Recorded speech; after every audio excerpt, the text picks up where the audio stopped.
അപ്പോൾ ഇനി നമുക്ക് ഇതിൻ്റെ ഓപ്ഷണൽ ബെനിഫിറ്റ്സ് നോക്കുന്ന സമയത്ത് maternity cover, waiver of the premium plus rider, critical illness and disability riders, പിന്നെ ആക്സിഡൻ്റൽ ഡെത്ത്, അതൊക്കെ ഇതിൽ ആഡ് ഓൺ ആയിട്ട് വരുന്നൊരു ഫീച്ചറാണ്. ലൈക്ക് ഒരു ചെറിയൊരു എമൗണ്ട് കൂടുതൽ അടച്ചു കഴിഞ്ഞാൽ നമുക്ക് ഈ ഫീച്ചേഴ്സൊക്കെ ഇൻക്ലൂഡ് ചെയ്യാൻ പറ്റും നമ്മുടെ കറണ്ട് പ്ലാനിൽ വേണ്ടിയിട്ട്. പിന്നെ ഇതിൽ വരുന്ന ഇൻബിൽഡ് അഡീഷണൽ ഫീച്ചേഴ്സ് നോക്കുകയാണെങ്കിൽ കവർ കണ്ടിന്യൂവൻസ് ബെനിഫിറ്റ്സ് എന്ന് വെച്ചാൽ ഇപ്പോൾ അഥവാ നമ്മുടെ ജോലിയൊക്കെ പോയി കഴിഞ്ഞാൽ നമുക്ക് 12 മന്ത്സിൻ്റെ ഒരു ബഫർ പീരീഡ് കിട്ടും. പിന്നെ നെക്സ്റ്റ് പ്രീമിയം അടയ്ക്കുമ്പോൾ ഇതും കൂട്ടിയിട്ട് നമ്മൾ അടച്ചാൽ മതി.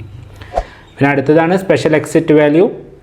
പിന്നെ അത് കഴിഞ്ഞ് ലൈഫ് ലൈൻ പ്ലസ്, അത് എക്സ്ക്ലൂസീവ്ലി ഫോർ ഫീമെയിൽ ഇൻഷുർഡ് ആണ്. അപ്പോൾ നമ്മൾ നേരത്തെ പറഞ്ഞ പോലെ അഥവാ ഹസ്ബൻഡ് മരിച്ചു പോവുകയാണെങ്കിൽ അവർക്ക് പ്രീമിയം സം അഷ്യൂർഡ് കൂട്ടാനുള്ള ഒരു ഓപ്ഷൻ.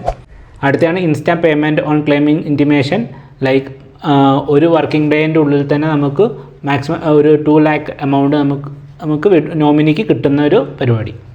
പിന്നെ അടുത്ത് ഹെൽത്ത് മാനേജ്മെൻറ്റ് സർവീസസ്, പിന്നെ ടെർമിനൽ ഇൽനസ് ആക്സലറേറ്റ് ചെയ്യുന്നുള്ളൊരു option. Like free coverage against the diagnosis of terminal illness and accelerate pay out of 1 crore. അതിൽ നമ്മൾ അഡീഷണൽ ആയിട്ടുള്ള പ്രീമിയം കൊടുക്കുകയൊന്നും വേണ്ട. പിന്നെ അടുത്ത് ക്ലെയിം പേ ഔട്ട് ചെയ്യാനുള്ള ഓരോ ഓപ്ഷൻസുകൾ. ലൈക്ക് ലംസം ആയിട്ടോ മന്ത്ലി ഇൻകം ആയിട്ടോ അല്ലെങ്കിൽ പാർട്ട് ലംസമോ അല്ലെങ്കിൽ പാർട്ട് മന്ത്ലി എന്ന് വെച്ചാൽ ഒന്നിച്ചോ അല്ലെങ്കിൽ മന്ത്ലി ബേസിസിലൊക്കെ ആയിട്ട് നമുക്ക് എമൗണ്ട് വിഡ്രോ ചെയ്യാം. അപ്പോൾ ഇതൊക്കെയാണ് ഈ ടേം ഇൻഷുറൻസ് പ്ലാനിൻ്റെ ഫീച്ചേഴ്സും കുറച്ച് വേരിയൻസും എല്ലാം.